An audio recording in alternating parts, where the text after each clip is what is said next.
너는 남편이 5이 있었는데 지금 있는 사람은 내 남편이 아니다. 그러니까 네 말이 맞다. 이 짧은 말씀 안에 이 여인이 예수님이 어떤 분인지를 인정할 수밖에 없는 중요한 그 의미들이 담겨져 있습니다. 그리고 예수님이 어떤 분인지를 깨달아 이렇게 고백하죠. 주여 내가 보니 선지자로소이다. 이렇게 말합니다. 사마리아인들은 하나님께서 모세와 같은 선지자를 보내주실 것에 대한 믿음을 가지고 있었다고 합니다. 그러니까 그러한 선지자, 모세와 같은 또 다른 위대한 선지자로 생각을 했던 거죠. 그러니까 사마리아 여인으로서 그의 신앙과 그의 성경 지식, 그의 수준에서 예수님을 최고로 이해한 겁니다. 그리고 예수님이 어떤 분인지를 깨닫고 나자 모세와 같은 위대한 선지자라는 것을 이 여인이 깨닫는 순간 예수님한테 첫 번째로 했던 질문이 뭔지를 우리가 주목해 봐야 됩니다. 이 여인이 무엇을 물어봤냐면요. 20절에 우리 조상들은 이 산에서 예배하였는데 당신들의 말은 예배할 곳이 예루살렘에 있다 하더이다. 무엇을 물어봅니까? 예배를 물어보고 있어요. 예배. 여러분이 예수님을 만나서 예수님과 딱 대화를 하는데 예수님 앞에서 무엇을 제일 먼저 물어보고 싶습니까? 예배는 어떻게 드리는 겁니까? 이렇게 물어보시겠습니까? 이 여인처럼 정직하게 한번 대답해 보세요. 예수님, 제가 지금 사실 이런 문제가 있거든요. 이거 어떻게 하면 좋을까요? 이거를 할까요? 말까요? 예수님, 단도직입적으로 이것 좀 해결해 주세요. 뭐 솔직하게 이런 거 아니겠어요?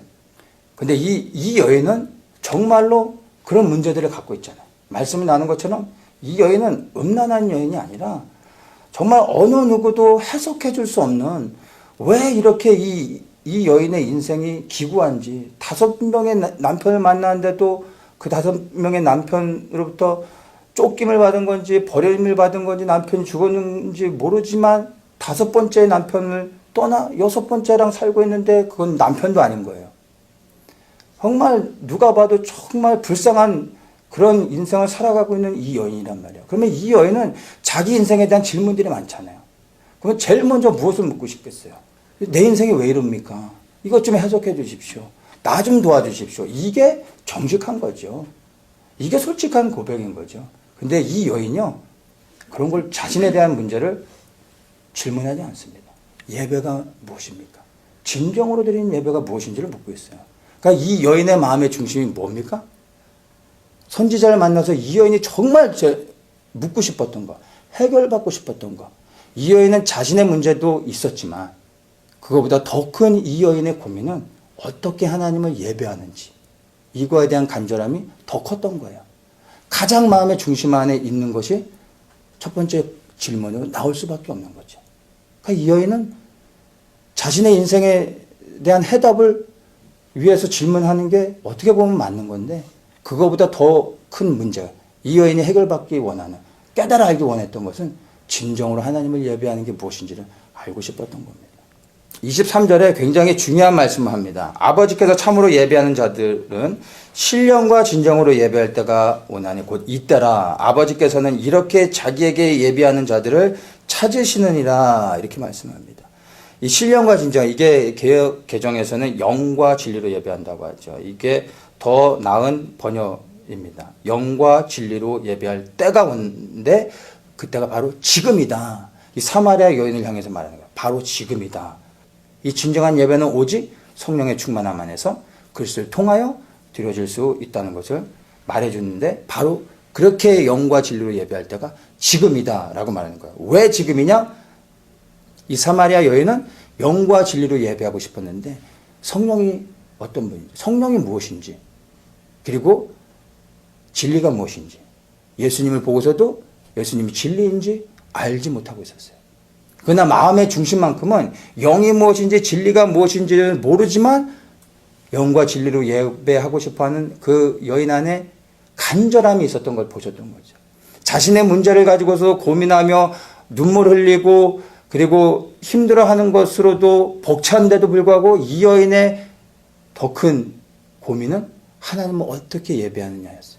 여러분이 지금 이 시간에 정말 사마리아 여인과 같이 영과 진리로 하나님을 예배하길 원하시면 바로 지금이 하나님께 진정으로 예배 드릴 수 있는 때요. 바로 지금이 하나님을 가장 기쁘시게 할 수 있는 예배로 하나님께 올려드릴 수 있는 시간이라는 것입니다. 예수님께서는 이 사마리아 여인 안에 있는 중심을 보셨기 때문에 남들이 다 피해가려고 하는 이 사마리아로 일부러 이 한 여인을 만나주러 찾아오셨던 것입니다. 우리 안에 이 동일하게 이 사마리아 여인과 같이 하나님을 향한 간절함이 주님을 전심으로 예배드리고 하나님을 영광스럽게 하고자 하는 마음이 있으면 이 시간 주님이 우리를 찾아오시는 것입니다.